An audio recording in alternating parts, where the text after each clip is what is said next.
আসসালামু আলাইকুম, hello viewers. আজকে আমি নিয়ে এসেছি আপনাদের মাঝে পোলাও রান্না। এই কারণে আমি একটা বড় পাতিল নিয়েছি। আজকে আমি 2 কেজি চাউলের পরিমাণ পোলাও রান্না করব। আমি একটা পাতিলে অনেকগুলো পেঁয়াজ কুচি করে নিয়েছি। এর মধ্যে দিয়ে দিছি সয়াবিন তেল। এখন আমি পেঁয়াজগুলো ভালোভাবে ভেঙে দেব। দলা হয়ে রয়েছে পেঁয়াজগুলো, এগুলো ভাঙার আমি নাড়াচাড়া করে করে আমি পেঁয়াজগুলো আমি ভালোভাবে ভাজি করে নেব।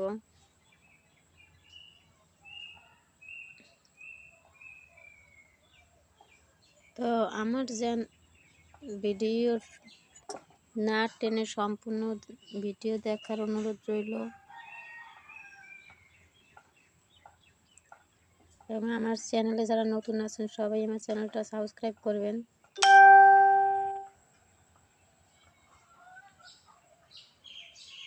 যে সকল বন্ধুরা আমার ভিডিওটা সাবস্ক্রাইব করেছেন তাদেরকে অসংখ্য ধন্যবাদ।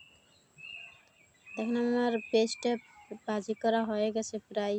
যখন পেস্টটা লালচে কালার হবে তখন আমি এর মধ্যে চাল দিয়ে দেব।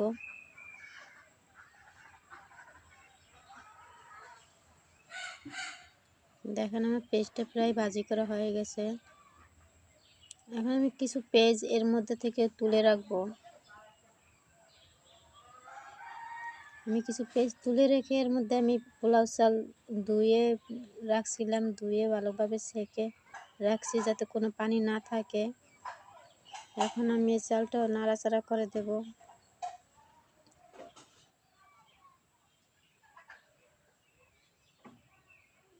এর মধ্যে চালটা যখন লাল হবে তখন আমি এর মধ্যে পানি দিয়ে দেব। তো আমি পোলাওর মধ্যে পরিমাণ মতো লবণ দিয়ে দিলাম। দেখেন আমার চালটা এরপরে ভালোভাবে নাড়াচাড়া করতে করতে যখন লাল কালার হবে তখন মনে করবেন যে তেলের উপরে আমার চাল ভাজি করা হয়ে গেছে। এভাবে আমি ভাজি করতে করতে দেখেন কি সুন্দর একটা কালার হয়েছে চালটা। এখন আমি দিয়ে দেব পানি।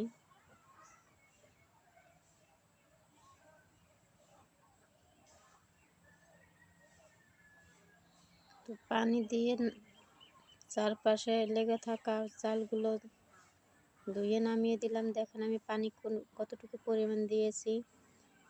আপনারা আপনাদের পরিমাণ মতো পানি দিবেন, চোখের আন্দাজ করে চাল দিবেন যতটুকু, এর থেকে 1 করে পরিমাণ পানি দিবেন, তাহলেই পোলাও ভাতটা ভালোভাবে সিদ্ধ হবে।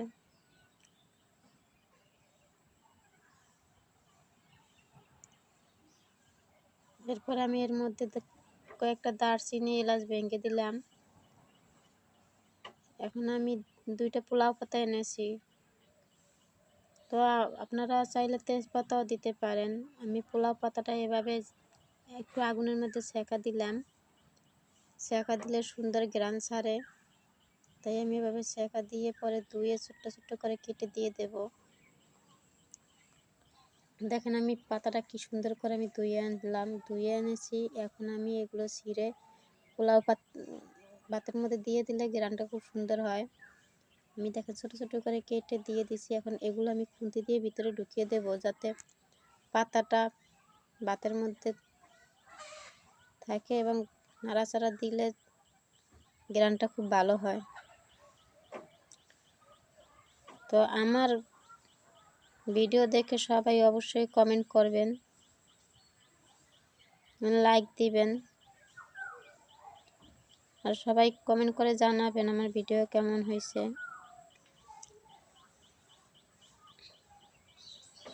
এখন আমার পোলাও রান্না প্রায় হয়ে গেছে। আমি এই বাটিতে কিছু পেঁয়াজ উঠিয়ে রাখছিলাম, এগুলো আমি উপর দিয়ে ছিটিয়ে দেব।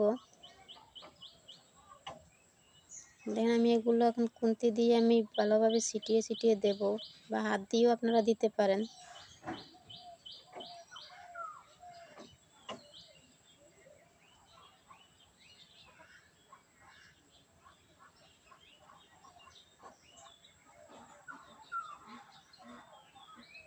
তো যে সকল বন্ধুরা পোলাও পছন্দ করেন তারা এভাবে রান্না করে ট্রাই করে দেখতে পারেন।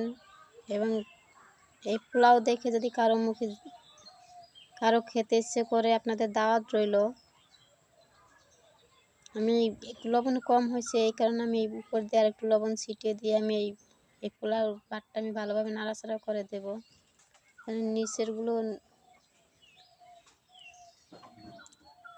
যাতে উপরে উঠে আর উপরেরগুলো নিচে করে। কারণ উপরে অনেক সময় ভাতটা মনে হয় যে সিদ্ধ হয় নাই, আর নিচে সিদ্ধ হয়ে যায়। এই কারণে নাড়াচাড়া করে দিলে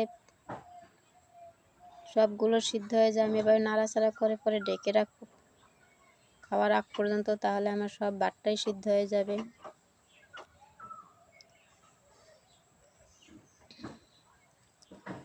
হয়ে গেছে আমার পোলাও রান্না, এবং গ্রানটাও খুব সুন্দর আসে। তো আমার চ্যানেলটা সবাই সাবস্ক্রাইব করবেন, যাতে আমি